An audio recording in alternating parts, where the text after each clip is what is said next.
ഗവർണർക്കും കേന്ദ്രത്തിനുമെതിരെ രൂക്ഷ വിമർശനവുമായി ഉന്നത വിദ്യാഭ്യാസ വകുപ്പ് മന്ത്രി ഡോക്ടർ ആർ ബിന്ദു. സർവകലാശാലകളെ സഹായിക്കേണ്ട ഗവർണർ ഭരണഘടനാ പദവിയിലിരുന്ന് പുറകിൽ നിന്ന് കുത്തുകയാണെന്നും ഭാരതാംബ വിവാദം ആസൂത്രിതമെന്നും മന്ത്രി.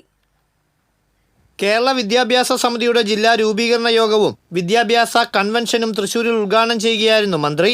ഉന്നത വിദ്യാഭ്യാസ മേഖലയെ പിന്നോട്ടടിപ്പിക്കാനുള്ള ബോധപൂർവമായ ശ്രമമാണ് ഗവർണർ നടത്തുന്നത്. വിദ്യാഭ്യാസ മേഖലയെ ഫലപ്രദമായി ഉപയോഗപ്പെടുത്താമെന്ന കുബുദ്ധിയുടെ ഭാഗമായിട്ടാണ് ഉന്നത വിദ്യാഭ്യാസ മേഖലയിൽ പ്രത്യേകിച്ചും ഇന്ന് വലിയ രീതിയിലുള്ള കേന്ദ്രീകരണ പരിശ്രമങ്ങൾ, വർഗീയത, വരേണ്യത എല്ലാം നാം കാണുന്നത്.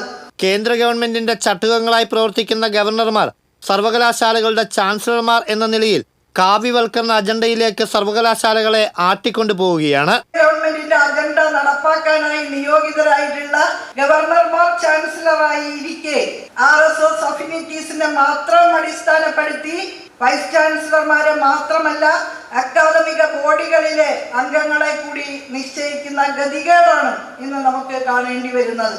ആരിഫ് മുഹമ്മദ് ഖാൻ ഗവർണർ എന്ന നിലയിൽ ചാൻസലറായി ഇരുന്നപ്പോൾ വലിയ കോലാഹലങ്ങളാണ് സൃഷ്ടിച്ചതെന്ന് പറഞ്ഞ മന്ത്രി തുള്ളൽ കഥയിലെ വരികൾ പറഞ്ഞുകൊണ്ടാണ് അദ്ദേഹത്തിന്റെ ചെയ്തികളെ പരിഹസിച്ചത്.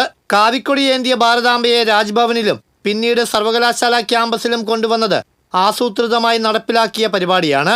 ഗാന്ധിജിക്ക് പകരം സവർക്കറെ പഠിപ്പിക്കുന്ന ചരിത്ര പുസ്തകങ്ങളും പീരിയോഡിക് ടേബിൾ ഇല്ലാത്ത ശാസ്ത്ര പുസ്തകങ്ങളുമാണ് കേന്ദ്രത്തിൻ്റെത്. ഇതിനെയെല്ലാം നല്ല രീതിയിൽ പ്രതിരോധിച്ചു പോയില്ലെങ്കിൽ വലിയ രീതിയിലുള്ള പ്രത്യാഘാതങ്ങൾ നേരിടേണ്ടി വരുമെന്ന് മന്ത്രി പറഞ്ഞു. വളരെ വികലമായ രീതിയിൽ അവതരിപ്പിക്കപ്പെട്ട national education policy of education എന്നുള്ളതിനേക്കാൾ പോളിസി ഓഫ് എക്സ്ക്ലൂഷൻ എന്ന് അതിനെ വിളിക്കുകയാവും നന്ന്. ചരിത്രത്തിന്റെ തമസ്കരണവും വക്രീകരണവും കൈമുതലാക്കിക്കൊണ്ട് മുന്നോട്ടു പോകുന്ന കാവ്യവൽക്കരണ പരിശ്രമങ്ങൾ ഇന്ന് നമ്മുടെ എല്ലാ ധൈഷണിക കേന്ദ്രങ്ങളിലും അരങ്ങേറിക്കൊണ്ടിരിക്കുകയാണ്.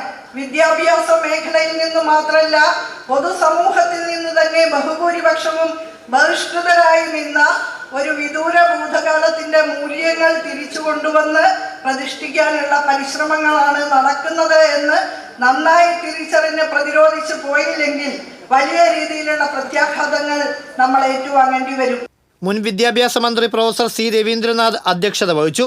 സംസ്കൃത സർവകലാശാല മുൻ വൈസ് ചാൻസലറും സമിതി ചെയർപേഴ്സണുമായ ഡോക്ടർ ധർമ്മരാജ് അടാട്ട്, സംഘാടക സമിതി general secretary doctor A Prema, secretary Sajan Ignatius, വിവിധ സംഘടനാ പ്രതിനിധികളായ doctor AT Jaya, PK Vijayan തുടങ്ങിയവർ സംസാരിച്ചു.